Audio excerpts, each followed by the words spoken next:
korjolointa päädyin, kun hän täytyy miettimään historiaa. Se kuitenkin tapaisi kuvioina, että tulee, jos siinä on kouluta aloittamassa, niin sitten se on vähän haastasti. Tämä ovat nämä katsis se on sellainen lihaksikas. Ruokset on 25-30 kiloisia. Martut on vähän pienempiä.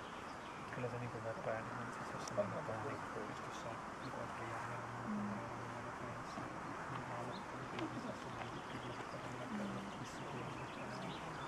se on siinä vähän rajalla se. Siis kyllä sitä jonkun verran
ei se ole niin semmoista aggressiivista laumua.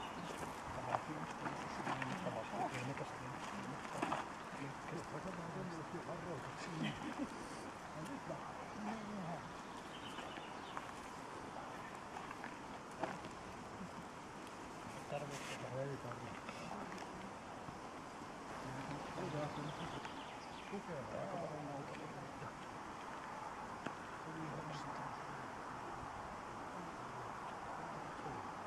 kyllä minulla selkää on jännä, mutta täällä on sitä ristävystä. Onneksi siinä on todella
Tuosta vaan reippasi ohi.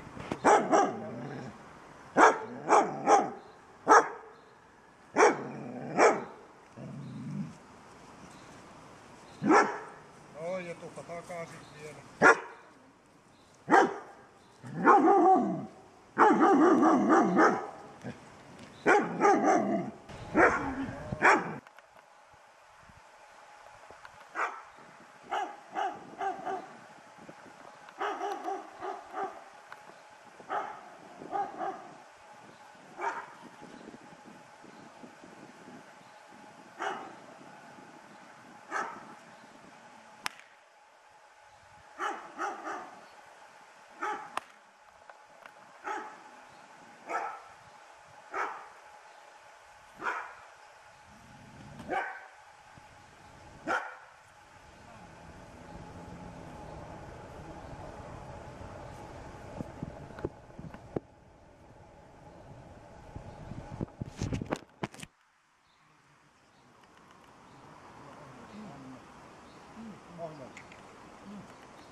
No siinä nyt voit pitkästä vähän lyhyemmällä, mutta pari metriä on aika paha olla.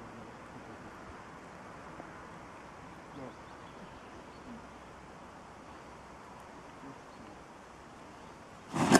Hyvä. Nyt mene koiran luokse. Ei. Tänne päin. Tänne päin. Oletko se penkillä kääntymässä? Joko sattuu?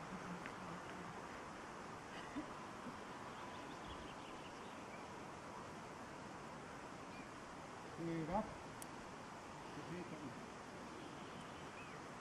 nyt koitetaan mennä sille, että siellä menet ihan samaa linjaa kuin äsken Koivasarjan haluttimen pystyä väistää.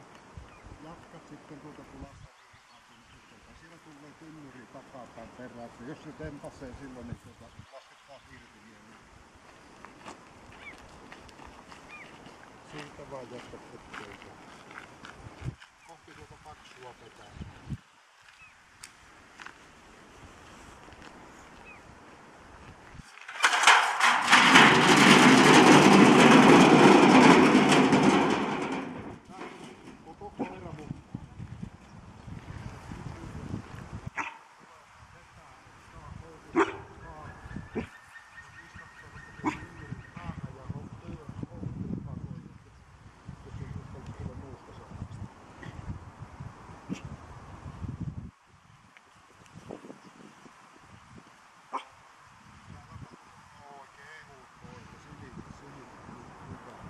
Käydään vielä katsomassa tuota alaa. Joo, hyvä.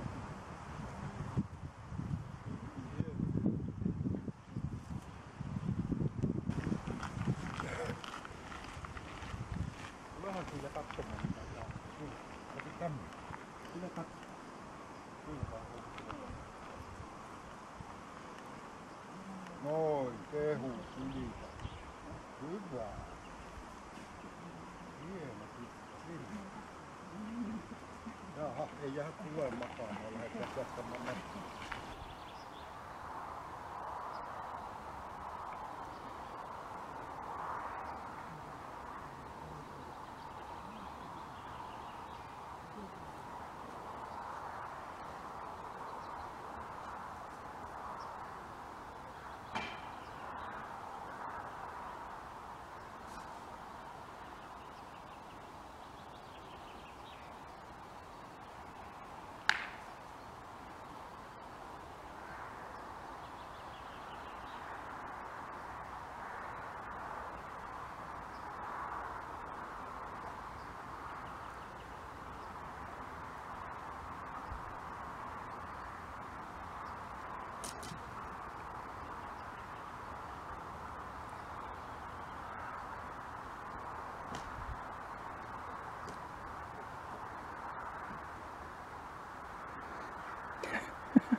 Ihana Kiia.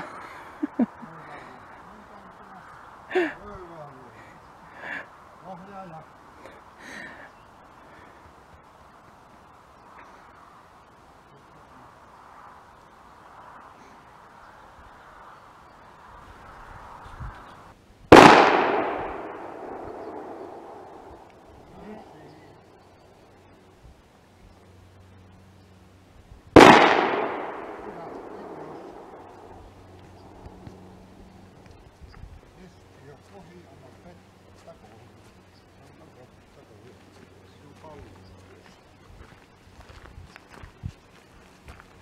Vai Tuli. Valjakin. kumpaa suuntaan? No ehkä huonompaa. Huonompaan suuntaan. Siis mitä me ootin. Ei mitään kerran. Mikä siinä lähinnä? Ei vielä sitä. Mikä siinä meni huonompaan suuntaan, mitä sinä olet? Miten tuo kelkka oli näköjään? Se oli yllättävän paha. No katsotaan, ensimmäinen hyvä asia on tuo laukauspelottomuus, eli se ei pelkkää laukauksia, eli se ei niinku katkaise uraa, esimerkiksi pk-liikkeellä. Luoksen päästävyydessä sanotaan, että sillä on semmoinen pieni ujous, eli se ei oikein itse hakeudu vieraan ihmisen luo ja sitten sitä pitää vähän maaritella ennen kuin se tulee. Ja no sit se tulee, mutta ei se sitä olotilasta niin nauti selkeästi. Että ehkä tuo sama ujo kuvaa sitä vähän aika hyvin siinä tässä tilanteessa. Eli se on +2 aatissa lomautuksessa. Sitten tuo sen kovuus, pehmeys, eli kyllähän tuossa siinä kelkalla tietysti pehmeys tulee näkyviin ja sitten siinä tulee se rohkeus näkyviin sekä että ja niin poispäin. Ja tavallaan tuo kovuuden erikoiskohde on tuo haalari, mutta sitä tietysti katsotaan koko testin ajan kaikissa osioissa. Ja sikälihän tuo meni niin kuin aika hyvin tuo kovuuskoe, että sä laskit sen irti, eli silloinhan koiralla olisi mahdollisuus ottaa etäisyyttä siihen. Niin, juuri näin. Mutta eihän se kauaksi lähtenyt sinne. Ja sitten se tuli kuitenkin ihan tolleen fiksusti sun luokse. Ja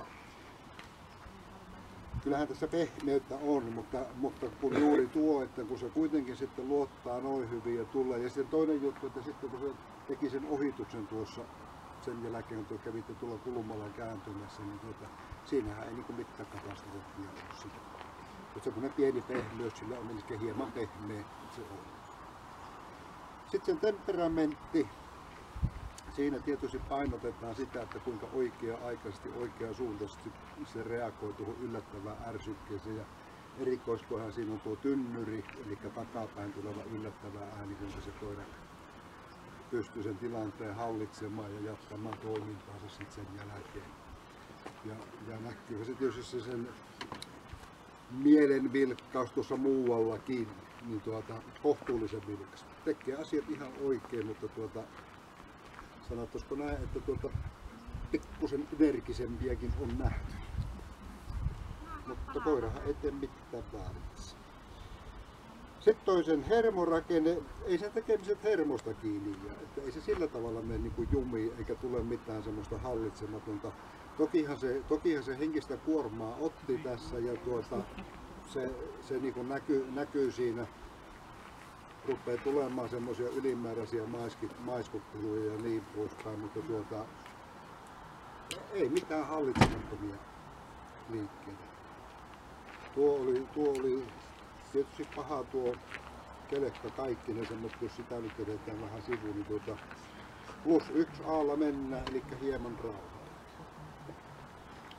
Sitten tullaan tuohon leikkiosioon, eli tuohon keppileikkiin, patukkaleikkiin ja tietysti siinäkin taas voitaisiin ottaa tuo kelkkahan olisi oiva väline, mitä vastaan voidaan kamppailla, kun tommonen äkkyrä tulee kohti.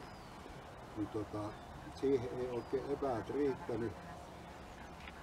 Mut tuossahan se leukojään käytti, niin kuin mä sanoin, että tää on tämmöistä roikkuvaa mallia, että kun se ottaa kiinni, niin se ihminen kun vetää, niin se roikkuu sinne, mutta se ei lähde itse vetämään vastaan silleen. Niin. No arvosanahan on ihan sama vetää vastaan tai ei vedä vastaan, eli täällä numero on joka tapauksessa 2 ja toinen on kohtuullinen ja tämä on kohtuullisen pieni, eli 2B. Sitten tullaan puolustushaluun, halua me haetaan. Pikkusen se siellä örähti jossain vaiheessa ennen kuin iski pelko peppuun niin sanotusti, niin sillä se sen +1 pienen saa. No tuo seinä, mitä sä oot itse nähnyt, kun minä siellä epämääräisenä koitin sitä lähestyä ja haastaa niin kuin henkisesti, niin se ei niin kuin hirveätä tulosta meillä tuottanut siinä mielessä, että se ei riitä niin kuin uskallus, rohkeus nousta ihmistä vastaan, vastustamaan. Ja täällä on nyt sille ihan hyvä ihan ikioma kohta, eli tämmönen kuin +1B, koira, joka ei osata lainkaan perääntyä. No, alistuhan se, mutta kun ei sitä nyt ole tarkoitus sillä tavalla alistaa siellä, että kun se ei lähde nousemaan vastaan, niin ei ole tarkoituksenmukaista sekkä, että se lähtee heittelehtimään pitkin seiniä siellä, niin se lopetetaan siinä vaiheessa. Ja no paljon helpompihan se arjessa on semmoinen koira, jota ei tarvitse niin koko ajan varoa, että tekeekö se jonkun virheratkaisun.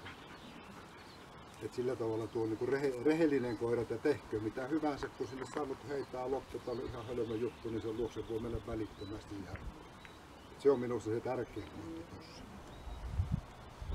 No sitten se itsenäinen rohkeus toimia ilman sinun tukea, kun ajatellaan koko tätä testiä. Kelkka, erikoiskokeena hirveä. Sitten tuo pimeä huone tuolla, niin siellä ei kansa oikein niin askel vienyt. Siitä takavasemmalta kun katsoin, niin kyllä minusta näytti, että sillä nenää kävi ja se haistoi sinut, mutta ei oikein nuo jalat lähtenyt viemään niin lähemmäksi ennen kuin sitten annoit ääniapua. Et kaikkinensa sen itsenäinen rohkeus toimia ilman sun tukea, niin on pieni ja se on -1 tässä lomakkeessa. No hätää ei ole tämän näköinen ja 125 plussaa, 15 miinusta, eli loppupisteet 110 ja hyväksyttyä vaadittavat osiot on niin ok. Elikkä Eikö se toimintakyky ei vie kyllä? ei, se ei vie. Elikkä hermorakenne, luoksepäästävyys, laukaukset ja onkohan ne lunttaa jopa vielä. Laukkauspelot ja muut. No nyt tökkii jo itselläkin jotain.